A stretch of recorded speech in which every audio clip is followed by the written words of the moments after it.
ఒక సభలో మాట్లాడుతూ నాకు గౌరవం ఇవ్వకపోయినా పర్వాలేదు, కనీసం నా కుర్చీకైనా గౌరవం ఇవ్వండి అని చెప్పి ఐ వాంట్ రెస్పెక్ట్ అని అడుక్కుంటా ఉన్నాడు. ఆయన రెస్పెక్ట్ని అడుక్కుంటా ఉన్నాడు. రెస్పెక్ట్ అనేది ఒకరు ఇస్తే రాదది. మన హుందాతనంతో, మన పరిణతితో, మన వ్యక్తిత్వంతో, మన వ్యవహారంతో గౌరవం అనేది ప్రజలు ఇస్తే వస్తుంది. అది నువ్వు అడుక్కుంటే రాదది.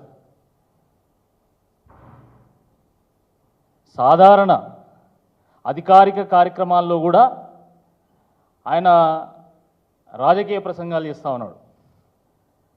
అధికారిక కార్యక్రమాల్లో కూడా బహిరంగ సభల్లో ఎట్లా మాట్లాడతామో, రాజకీయ సమావేశాలు ఎట్లా మాట్లాడతామో అట్లా మాట్లాడుతున్నాడు. ఇంకా ఆయన ప్రతిపక్ష నాయకుడు అని అనుకుంటున్నాడు. ముఖ్యమంత్రి అయింది అనేటువంటి విషయం మర్చిపోతున్నాడు. ఆయన ముఖ్యమంత్రి స్థాయిలో ఉండి దిగజారి బజారు భాష మాట్లాడుతున్నాడు.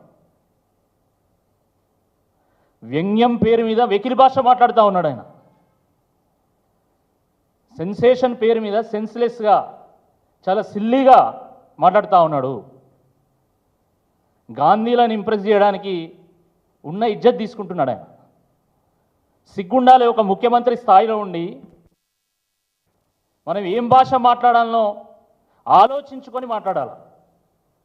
ఒక సాధారణ అధికార ప్రతినిధిగా ఉన్నటువంటి మేమే ఒక మాట మాట్లాడితే దీని అర్థం ఏముంటుంది, ఇది ఏ విధంగా సొసైటీని ఇంపాక్ట్ చేస్తుందని ఆలోచించుకొని మాట్లాడతాం. అలాంటిది ఒక ముఖ్యమంత్రి స్థాయిలో ఉండి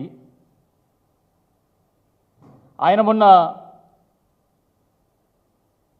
రాజీవ్ గాంధీ గారి విగ్రహాన్ని ఆవిష్కరించినప్పుడు ఏం భాష మాట్లాడాడు ఆయన? మామూలుగా టీవీల్లో smoking is injurious to health అని ప్రకటన వస్తూ ఉంటుంది. టొబాకో కాజెస్ క్యాన్సర్ అని ప్రకటన వస్తూ ఉంటుంది.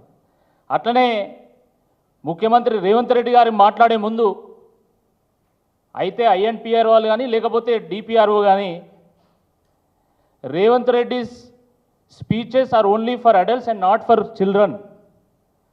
Revanth Reddy's language is injurious and dangerous to Telangana society అని చెప్పి ఆయనతో రేవంత్ రెడ్డి గారితో మాట్లాడిపిస్తే బాగుంటుంది.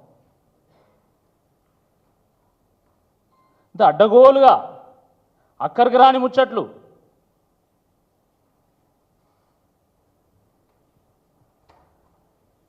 వాస్తవానికి రాజీవ్ గాంధీ గారంటే అందరికీ గౌరవమే, ఎందుకంటే వారు మాజీ ప్రధానమంత్రి గారు కాబట్టి. కానీ గాంధీ కుటుంబం కూడా వాళ్ళు ఎవరు కోరుకోవట్లేదు మాకు ఇక్కడ విగ్రహం పెట్టాలని. కేవలము అయ్య విగ్రహం పెట్టి కొడుకుని ఇంప్రెస్ చేయడానికి ఈయన రాజీవ్ గాంధీ విగ్రహం పెట్టాడు. రాజీవ్ గాంధీ గారు అంటే గౌరవం ఉన్నా కూడా ఈయన అక్కడ విగ్రహం పెట్టి రాజకీయ వివాదంలోకి రాజీవ్ గాంధీని లాగి రాజీవ్ గాంధీని ఈయన అగౌరవపరిచాడు. వాస్తవం ఇది. ఈ దేశంలో ఒక రాజీవ్ గాంధీ గారే ఉన్నారా? ఇక ఒక గాంధీలే ఉన్నారా? ఇంకెవరు లేరా? దేశంలో 15 మంది ప్రధానమంత్రులు పరిపాలన చేసిండ్రు. దాంట్లో మీ గాంధీ కుటుంబ సభ్యులు 3 పరిపాలన చేసి ఉండొచ్చు. వాళ్ళు అసలు గాంధీలా నకిలీ గాంధీలా అనేది సమాజం తెలుస్తుంది. నెహ్రూ, ఇందిరాగాంధీ, తర్వాత రాజీవ్ గాంధీ, వీళ్ళు 3 కూడా ప్రధానమంత్రిలో పనిచేసిండ్రు. మిగతా వాళ్ళు పనిచేయలేదా? లాల్ బహదూర్ శాస్త్రి, గుల్జారీ లాల్ నందా, మొరార్జీ దేశాయ్, చరణ్ సింగ్, విపి సింగ్, పివి నరసింహారావు, అటల్ బిహారీ వాజ్పేయి, వీళ్ళందరూ ప్రధానమంత్రులు కారా? వాస్తవానికి మన ప్రధానమంత్రులు ఎవరికి వారే సాటి. ఎవరికి ఉండే ప్రత్యేకత వాళ్ళకున్నది. అద్భుతమైనటువంటి పథకాలను ప్రవేశపెట్టి ప్రపంచమే అబ్బురబోయే విధంగా పరిపాలన చేసినటువంటి ప్రధానమంత్రులు మన ప్రధానమంత్రులు. వాళ్ళు దేశం కోసం పనిచేసిండ్రు, సమాజం కోసం జీవించిండ్రు వాళ్ళు వాస్తవం.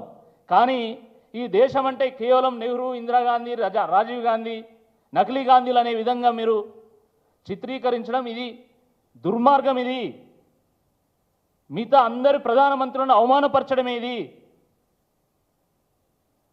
అరే పెడితే పివి నరసింహారావు గారు విగ్రహం పెట్టినా ఒక అర్థం ఉండేది. ఆయన మన తెలంగాణకి ముఖ్యమంత్రిగా పనిచేశారు. ఒక తెలుగువాడు, తెలంగాణ వాడు దేశాన్ని పరిపాలించిండు అంటే అది ఒక గర్వకారణం మనందరికీ కూడా. కానీ ఈ ఇప్పటివరకు పెట్టిన పేర్లు సరిపోనట్టు మళ్ళీ రాజీవ్ గాంధీ గారి విగ్రహం తీసుకొచ్చి మన తెలంగాణ సచివాలయం ముందు పెడతారు. నిన్న మొన్న అసలు ఎన్నున్నాయి ఈ గాంధీల పేరు మీద, ఎన్ని విగ్రహాలు ఉన్నాయి, ఎన్ని స్టేడియంలు ఉన్నాయి, అసలు వీళ్ళ పేరు మీద ఏమేమి ఉన్నాయని చెప్పేసి మొత్తం లెక్క తీస్తే 17 కేంద్ర ప్రభుత్వ పథకాలు ఉన్నాయి, 49 రాష్ట్ర ప్రభుత్వ పథకాలు ఉన్నాయి, 26 టోర్నమెంట్లు ట్రోఫీలు ఉన్నాయి, 17 స్టేడియంలు ఉన్నాయి, 4 జియోగ్రాఫికల్ ల్యాండ్ మార్క్స్ ఉన్నాయి, 9 ఎయిర్పోర్ట్లు ఉన్నాయి,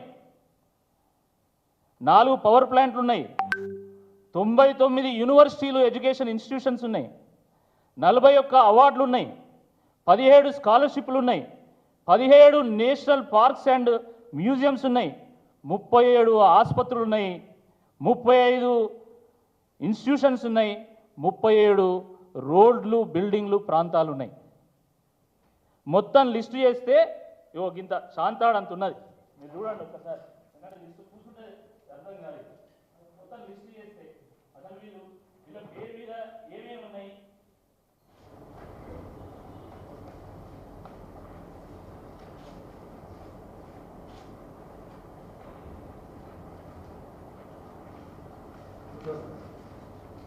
మా బాయికాడ శాంతాడు ఇంత పెద్ద ఉండదు.